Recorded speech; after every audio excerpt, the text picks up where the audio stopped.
નમસ્કાર. શું તમે ઈચ્છો છો કે તમારું બાળક કોઈ સારી નામાંકિત ખાનગી શાળામાં ભણે? અને એ પણ બિલકુલ મફત? હા, આ શક્ય છે. શિક્ષણના અધિકાર અધિનિયમ એટલે કે આરટીઈ હેઠળ આ એક સુવર્ણ તક છે. તો ચાલો આજે આપણે વિગતવાર સમજીએ કે આ તકનો લાભ કેવી રીતે લઈ શકાય.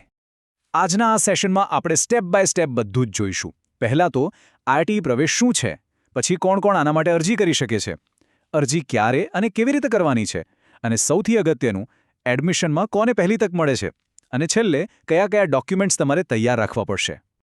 તો મૂળ સવાલ એ જ છે કે આ આરટીઈ કાયદાનો ઉપયોગ કરીને કોઈ બાળકને પ્રાઇવેટ સ્કૂલમાં ફ્રી એડમિશન મળે કઈ રીતે? બસ આ જ સવાલનો એકદમ સ્પષ્ટ અને સીધો જવાબ આજે આપણે મેળવીશું. તો ચાલો શરૂઆત કરીએ. આરટીઈ કાયદો એમ કહે છે કે દરેક પ્રાઇવેટ પ્રાઇમરી સ્કૂલે પોતાના પહેલા ધોરણની કુલ બેઠકોમાંથી 25% બેઠકો સમાજના નબળા અને વંચિત વર્ગના બાળકો માટે અનામત રાખવી પડશે, અને આ બાળકોને ત્યાં વિનામૂલ્યે ભણાવવા પડશે. આ છે આખી યોજનાનો પાયો. સારું, તો હવે પહેલું પગલું. ફોર્મ ભરતા પહેલા એ ચેક કરવું પડે કે તમારું બાળક આ યોજના માટે લાયક છે કે નહીં. આના માટે મુખ્યત્વે બે નિયમો છે. એક તો બાળકની ઉંમર અને બીજું છે પરિવારની આવક, જે અમુક કેટેગરીને જ લાગુ પડે છે. ચાલો આ બંનેને સમજીએ. જુઓ, સૌથી પહેલો અને સૌથી કડક નિયમ છે ઉંમરનો. આ તારીખ બરાબર યાદ રાખી લેજો. 1 જૂન 2026. આ દિવસે તમારું બાળક 6 વર્ષનું પૂરું થયેલું હોવું જ જોઈએ. એક દિવસ પણ ઓછો નહીં, એક દિવસ પણ વધારે નહીં. આ તારીખ ખાસ નોંધી લેજો. હવે વાત કરીએ આવકની. પણ અહીં એક વાત સમજવા જેવી છે. આ આવક મર્યાદાનો નિયમ બધા માટે નથી. જે લોકો પ્રાયોરિટી લિસ્ટમાં એકદમ ઉપર આવે છે, જેમ કે અનાથ બાળક, એમના માટે કોઈ આવક મર્યાદા નથી. પણ બીજી ઘણી કેટેગરી માટે પરિવારની વાર્ષિક આવક 1.5 લાખ રૂપિયાથી વધારે ન હોવી જોઈએ. આ કોને લાગુ પડશે એ આપણે આગળ જોઈશું. ઓકે, તો તમે યોગ્યતા ચેક કરી લીધી. હવે આગળનો સવાલ આવે છે કે અરજી ક્યારે અને ક્યાં કરવાની. આ તારીખો બહુ જ અગત્યની છે, એટલે ખાસ ધ્યાન આપજો. ઓનલાઈન ફોર્મ ભરવા માટે બહુ લાંબો સમય નથી મળતો. વેબસાઇટ ખુલશે 4 એપ્રિલ 2026ના રોજ અને બંધ થઈ જશે 17 એપ્રિલ 2026ના રોજ, એટલે કે માંડ 14 દિવસનો સમય મળશે. આ તારીખો ભૂલતા નહીં.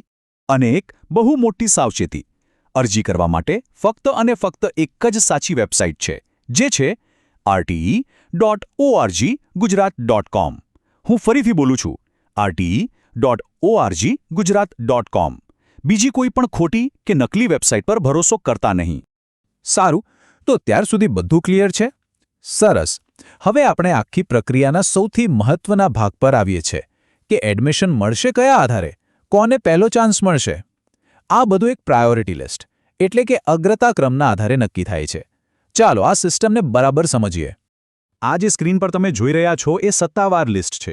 આમાં કુલ 13 કેટેગરી છે. આનો ક્રમ બહુ જ મહત્વનો છે.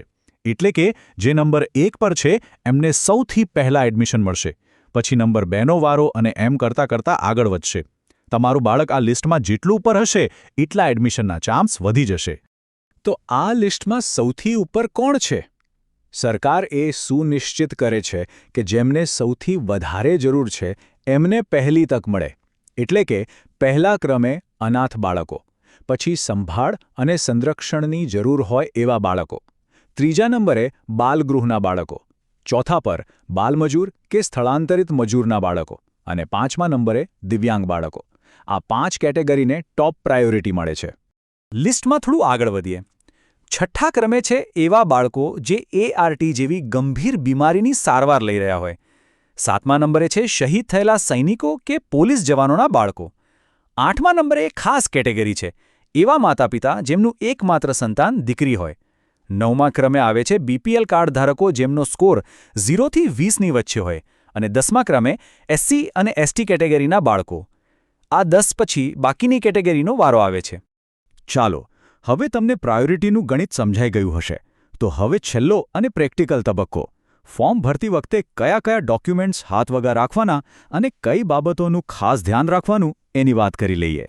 ફોર્મ ભરવા બેસો એ પહેલાં આટલા ડોક્યુમેન્ટ્સ તૈયાર કરી લેજો. અને એક વાત ગાંઠ બાંધી લેજો: ઝેરોક્સ નહીં, ઓરિજિનલ ડોક્યુમેન્ટ સ્કેન કરીને અપલોડ કરવાના છે. જેમાં જોઈશે બાળકનો જન્મનો દાખલો, રહેઠાણનો પુરાવો, જાતિનો દાખલો, આવકનો દાખલો અને જો લાગુ પડતું હોય તો ઇન્કમ ટેક્સ રિટર્ન. પ્રોસેસ એકદમ સિમ્પલ છે. સૌથી પહેલાં સત્તાવાર વેબસાઇટ ખોલો.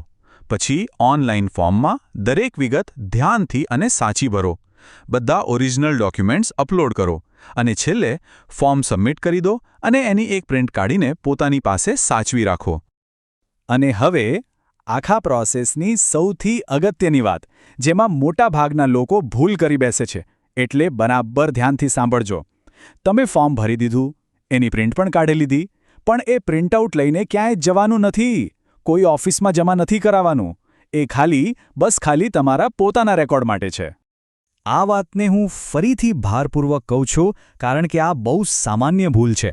સરકારી સૂચનામાં પણ સાફ લખેલું છે કે ઓનલાઈન ભરેલ ફોર્મની પ્રિન્ટ ક્યાંય પણ જમા કરાવવાની રહેતી નથી, તો આ વાતનું ખાસ ધ્યાન રાખજો. તો હવે આરટીઈ પ્રવેશની આખી પ્રક્રિયા તમારી સામે સ્પષ્ટ છે. કઈ તારીખે શું કરવું, કયા ડોક્યુમેન્ટ્સ જોઈશે અને કોને પહેલી તક મળશે, આ બધી માહિતી તમારા બાળકના ઉજ્જવળ ભવિષ્ય માટેની એક ચાવી છે. તો સવાલ એ છે કે શું તમે સમયસર આ તકને ઝડપી લેવા માટે તૈયાર છો?